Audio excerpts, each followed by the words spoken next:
Кутман күн урматтуу мен каналымда көрчүлөрүм. Сиздерди каналдан көргөнгө абдан кубанычтамын.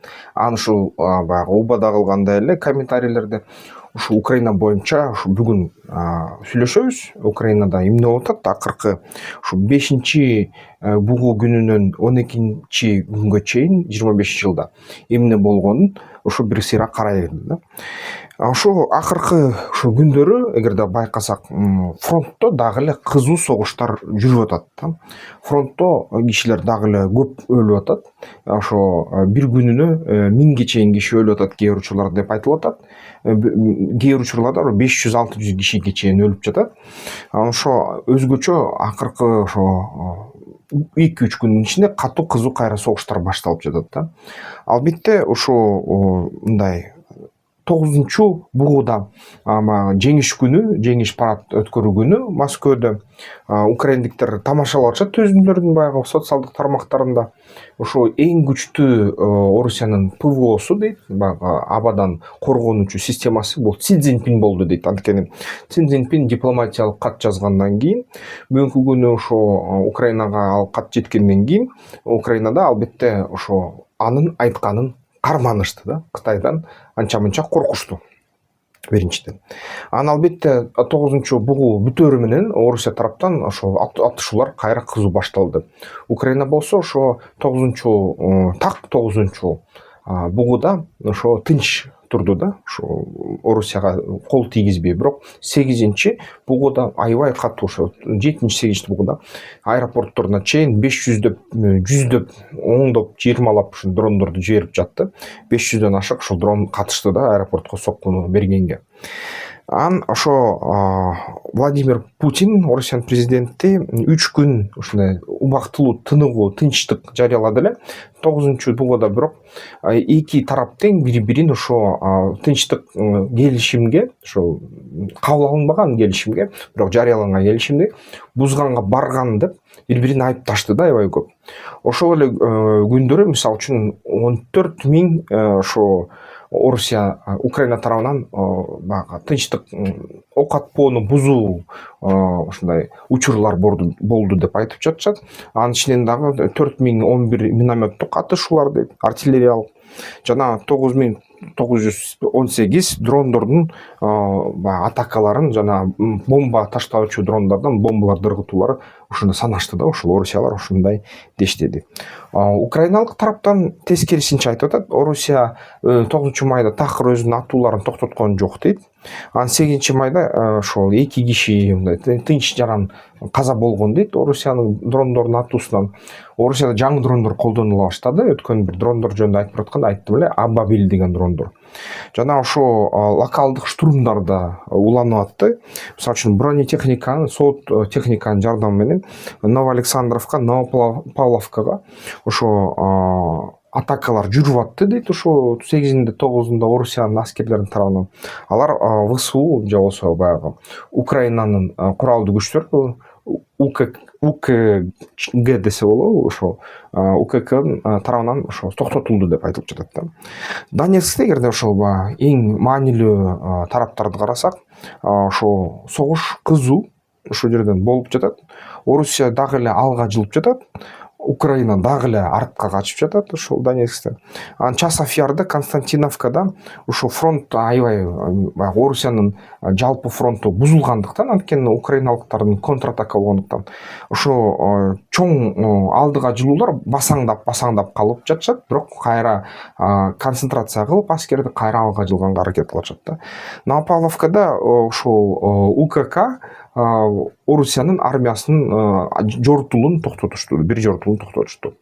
Сумма аймагында ошо так эгерде баягы чек-араны карасак, Украина менен Орусиянын ортосунда 91-жылкы чек-араны, ошол жерден ВСУ же болбосо УКК контратакаларды күчөтүп жатат дейт. Жана Орусияга ошо соккуларды берип атат, алдыга жылганга аракет кылып атат, бирок кайра баягы катуу кызуу жооп атышуу болуп атканда артка кайра качып жатат да. Ушундай мындай кадайра бир ит таламай согуш болуп атат да ошол чек-аранын жанында.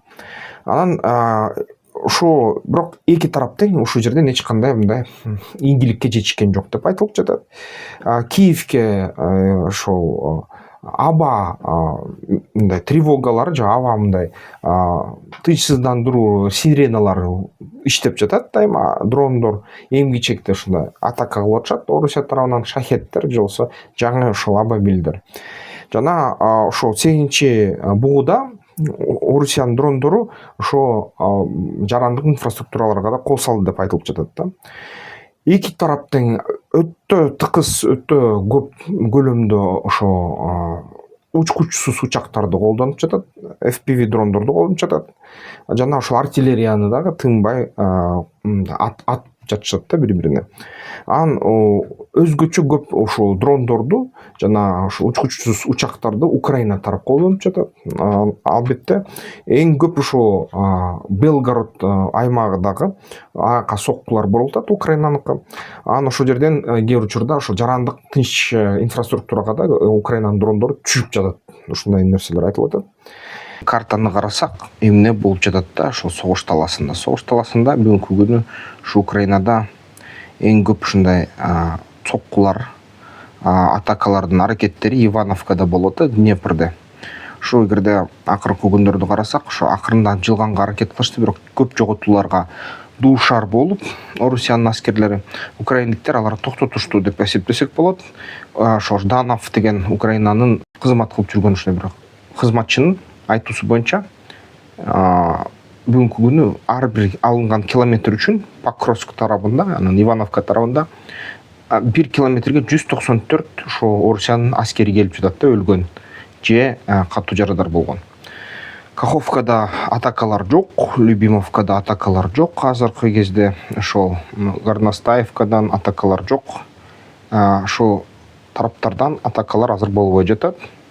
Анын эң негизги Орусиянын аракеттери ошо Энергодарда болуп баштаган, ошо бугу айынын башында, бирок парадка жакын калганда ошо аракеттер токтоп калышкан. Анан азыр дагы кошумча ушундай алдыга жылуулар, атакалар ушул Малокатериновка, Запорожье, Ореховто болуп атышат. Ошо Ореховадан дагы кызуу ушундай алдыга жылуулар, аракеттер болуп атат, атакалар болгону менен, бирок алар да ийгиликтүү болбой жатат. Анан ошо атуулар кызуу болсо дагы болбой жатат да. Эң көп ушундай алга жылуулар Верхняя Новосиловка жана Удачныйда болуп атат да. Ошол жерден эгерде карасак, бугу айынын башынан тартсак, кандай эмне болду? Ушул жерден аскерлер ушу кыймылдаганга, алдыга жылууга аракеттерди кылышты. Жана Орусиянын аскерлери ушул жерден бир нече километр алышты да. Ошо жалпысынан алганда ошо 9-да бир аз токтошту, тыныгып алышты. 9-дан кийин 10-унан баштап кайра алдыга жылууларды кылды. Ошол жерден бир 18-19 километр Украинанын жерин Орусиянын аскерлери алышты. Ушул Шевченко тарапта, Удачныйда. Эң негизги ошо Покровскто ушундай иш-аракеттер болуп жатат. Жана аябай көп кан төгүүлөр ушул жерде болуп жатат да. Константиновка, Курдимовка, ошо Нью-Йоркту алгандан кийин, ошол Чыңгуран айдын ичинде дагы орусиялык аскерлер аракеттерди жасоодо. Ушул аракеттерди карасак, мисалы үчүн ошо алдыга жылуулар болгон Очеретинада Нью-Йоркту капташты, ошол эле Покровск тарапты. Часов Ярдан дагы алдыга жылышты. Часов Ярдын алдыга жылары менен да ошо украиналыктар катуу мисс кайтарганга аракет кылышты. Токтотушту бригадаларды, бирок ошо Очеретинадагы жылынып жаткан Орусиянын бөлүктөрүн токтото элек, анан алар алдыга жылып жатышат. Дагы Сиверскден, Белогоровкадан ошо аракеттер болуп жатат бүгүнкү күнү, бирок ал аракеттер анчалык катуу эмес болуп жатат да. Эгерде ошо Краснореченскийде, Заречныйды карасак, Заречныйда кандай ошо согушчул аракеттер болуп жатат.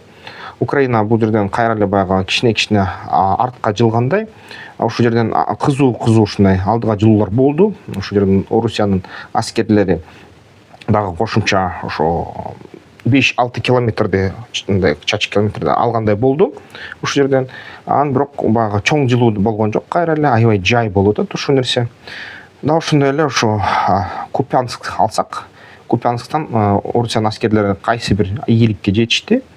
ошо Купянстагы жылуулардагы болду. Мындан айтканда, эгерде буг айынын башынан карасак, ушул жерден 6-7 атакаларды кылышты Орусиянын аскерлери. Дагы ушуну 1-2 километрди алгандай болушту да ошол жерден. Бирок жоготуулар да зор болду. Украиналыктар ушул алыска атуучу дрондорду, хаймарстерди кеңири колдонуп атышат, САУ Богдановну колдонуп атышат. Жер дрондорун дагы кеңири колдонгондон ушундай кандайдыр бир катуу кызуу жоготуулар болуп атат да Орусиянын аскерлеринде. Ошо Шебекинада да ушундай ар кандай Белград тарапта согуш аракеттер болгон. Ошол жерден ошо украиналыктар Белграддын жана Курсктун кире беришинде, чек араларда, плацдарында эмгичекти кармап турат да. Кичинекей ошо бөлүкчүлөрдү акырындап ошо Орусиянын территориясына кирген атышат. Украиналык аскерлер Суманын артына качышты. Ушул картада көрсөтпөй атышат, бирок ошол маалыматтар боюнча ошо украиналык аскерлер баары бир ошо Суманын аркы жагында акырындап ушундай иш-аракеттерди улантууда да. Жалпы ошону алсак, калганы ошондой фронт чоң өзгөрүүлөргө дуушар болгон жок.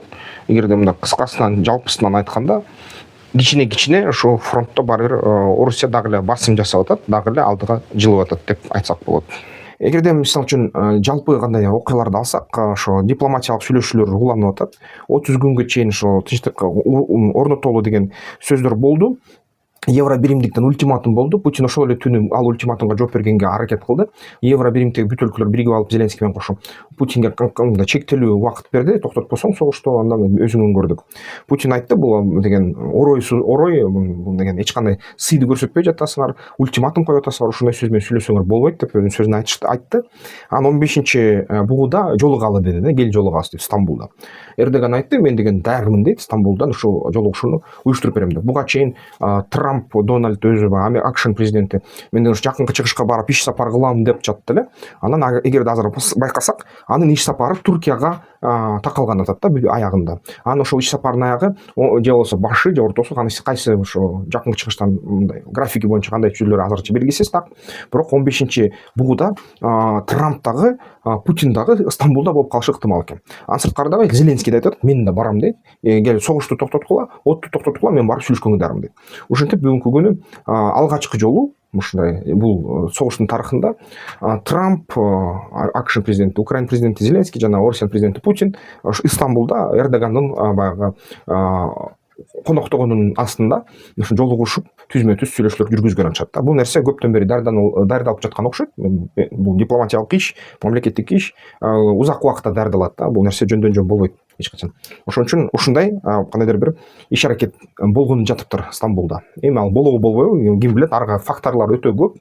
Бул жерден баягы 100% болот деп айтууга кыйын, бирок ошондой нерселер байкалып жатат да азыр иш аракеттердин арасында. Ошо Франция, Германия, Улуу Британия, Польша президенттери Киевге келип кетишти ушул акыркы 5 күнүн ичинде. Жана ошо Дональд Трамп эки тарапты тең аябай айыптады жана бүгүнкү күнү ошо Дональд Трамп кызыктуу нерсени кылды. Мисалы үчүн Кытай менен жолугуп, Цзиньцзин менен жолугуп, кайсы бир сүйлөшүүлөрдү өткөздү жана түзмө-түз жолугабыз дейт дагы. Жана ошо Трамп менен Цзиньцзин эки өлкөнүн бири-бирине болгон ошо санкцияларды же болбосо ошо пошталардын көбөйтүлүшүн азайтабыз дегендей болуп жатат да. Бул деген баягы соода согушу же болбосо бажы төлөмдөр согушу, пошталык согушу токтойт деген божомолдоолор болуп жатат.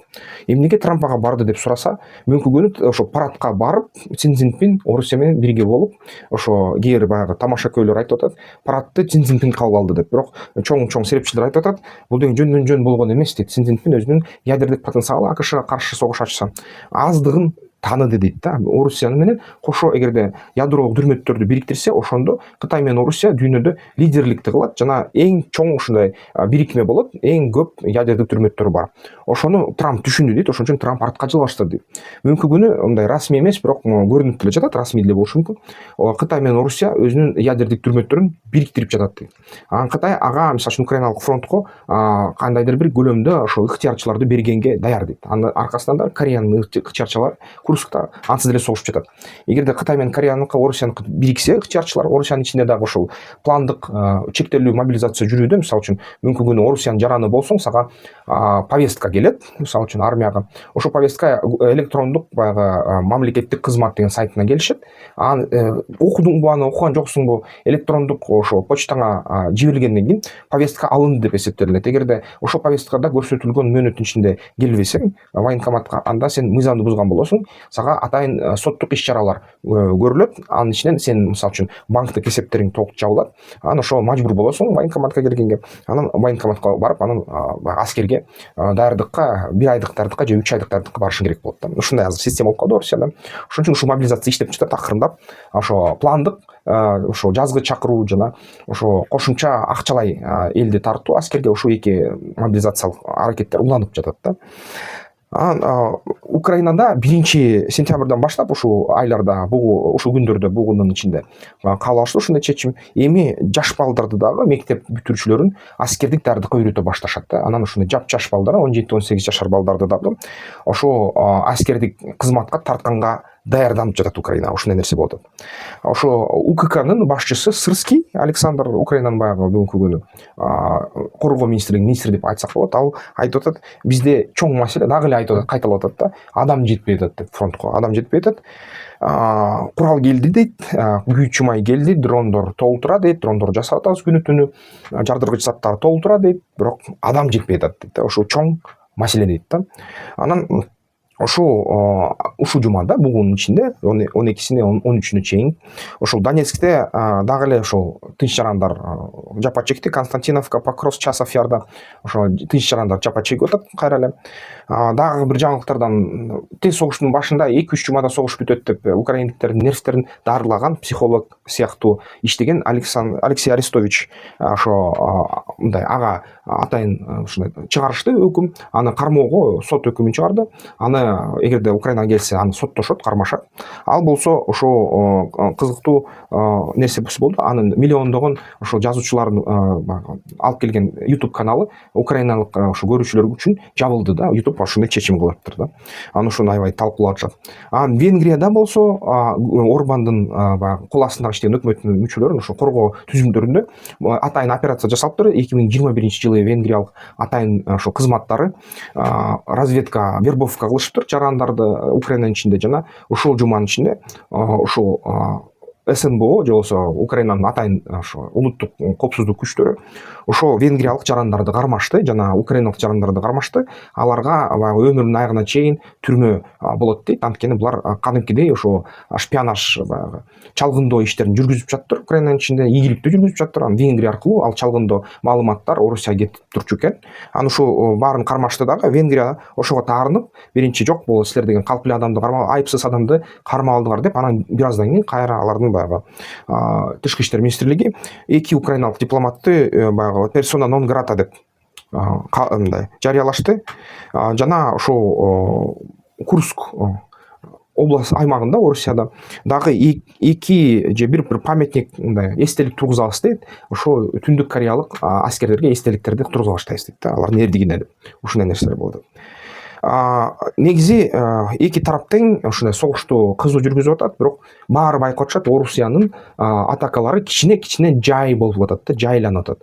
Же тынчтыкка даярдыкпы, же Орусиянын ресурстары түгөнүп атабы, же ресурстары түгөнбөсө дагы ошо кандайдыр баары бир мындай бир нерсе жетишпей, командование, мындай координация, баарын башкаруу жетишпей жатабы.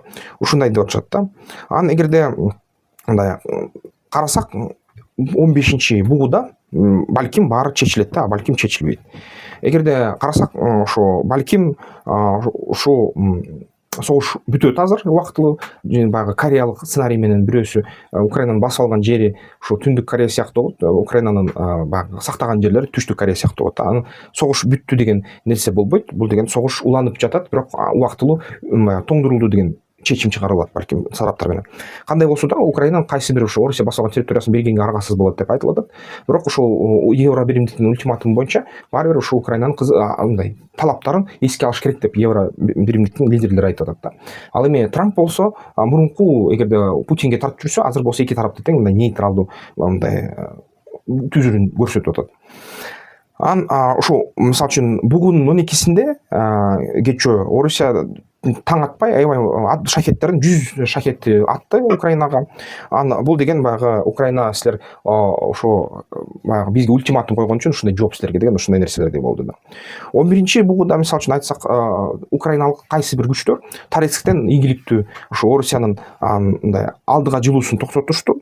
Ошону ийгилиги деп айтылып жатат. Ошону баягы көз карандысыз согуштарды изилдөө ушундай топ ISW деген топ ушуну айтып жатат да. Негизи ушундай азыркы күндө мындай чоң деле мындай жылыштар жок, бирок ушуну так айтыш керек. Украина артка жылып атат, Орусия алдыга жылып атат да. 1 километрден 200 кишиден ар бир километрге жоготсо да алдыга жылып атат. Ушул нерсе уланып жатат. Анан эки тарап тең чарчады, бирок Украинанын кандайдыр бир экинчи мындай деми пайда болду деп айтылып жатат. Анткени курал жетиштүү жана куралдын технологиясынын деңгээли аябай катуу өсүп атат. Батыш инновациялар иштеп жатат. Бирок бир четинен андай дейин десең, Орусияда ошол куралдарды алып, ошол менен үйрөнүп, алардын копияларын чыгарып, кайра ошо бири-биринен урдап атышат да технологияны. Украиндиктер ошол Зала, Ланцет, Орусияныкы мыкты дрон экен, баягы жанкечтүү дрон экен, мындай барраж же болбосо асманда учуп, калкып учуп турган жарылуучу снаряд мындай катары, дүрмөт катары таап, жакшы экен, мыкты экен билип, Германиядан андай копияларын жасатып жатат да, жасалма акылды коштоп. Орусия болсо Украинадан ошо Баба-Яга сыяктуу дрондорду алып, ошо оптика волокондук дрондорду Орусия мисалы үчүн алгачкы колдонгон фронтто, ошо башка дагы ушундай дрондорду алып, дрон ПВОлорду алып, ошо согуш майданынан туткунга ошолорду кайра Орусиядан жасап, кайра Украинага каршы колдонуп атышат да. Ошондой нерсе болуп жатат. Ошон үчүн эгерде айтсак, бул жерден бул согуш ушундай, эгерде уланта берсе, эки тарап тең ресурстуу жетиштүү болсо, Орусияга каршы санкциялар иштебей калды. Мисалы үчүн бүгүнкү күнү Британия Орусиянын ушул жашыруун кемелердин аркасынан түшүп атат. Ал жашыруун кемелердин саны дагы эле көп. Бүгүнкү 500гө жакын болсо, азыр 250-300дөй. Жана алар 24 миллиард доллар Орусиянын казынасына алып келди, нефти сатып. Ошо Орусияны жабылбай коюшту, Кытай аркылуу дагы нефттерди сатуулар болуп жатат. Ошо нефтке баасы түшкөн эле бир гана Орусияга катуу сокку берди, анан ошо сезилди. Бирок Евро биримдиктин баары бир Америка Штаттарынын Орусияга алы келбей атат. Анын аркасынан дагы Кытай менен Орусия ядердик дүрмөттөрдү бириктирсе, бул аябай чоң күч болгон атат да. Ошон үчүн бүгүнкү күнү ошо Кытай менен Орусия убактылуу ушундай ядердик альянс түздү деп серепчилер айтып атат да. Бул жерден эч ким жеңбейт да, согушту же чексиз уланта берсе болот. Же менин оюм боюнча экономикалык мындай алдын ала эсептөөлөр боюнча дагы 6-7 жылга чейин уланса болот ушундай түрдө. Бирок ошол 6-7 жылдын ичинде Львовко чейин жылып барат да Орусия. Же болбосо эгерде мындай атайын кошумча адамдык мындай тирүүлөй күч менен жардам беришсе, эгерде Евро биримдиктин өлкөлөрү Украинага, анда балким Орусия жеңилет да. Бирок баары бир аягына чейин жеңилбейт, анткени Орусияда ядердик дүрмөттөр Кытай менен бириксе, баары бир Евро биримдикти алдыга жылууга мүмкүнчүлүк түздүрбөйт да. Дагы ошондой эле Америка Штаттары да ошону түшүнөт, баары ушуну түшүнөт. Ошон үчүн Орусияда эле ички революция болуп кетпесе, эч ким Орусияны жеңе албайт азыр ушул согушта. Ошо 60-70 өлкө бириксе дагы да. Ошон үчүн ядролук дүрмөт чоң ролду ойноп коюп атат. Ушул бизнес пландоо боюнча курс ушул QR менен, каналды колдоп коеюн десеңиздер, ушул QR менен колдоп койсоңуздар болот. Сиздерге ушул каналды көргөнгө чоң ыраазычылык, каналды мурда колдогондорго да чоң ыраазычылыгымды айтам. Эмки видеолордон көрүшкөнчө пикирлериңерди комментарийлерге жазгыла. Ошол күтөм.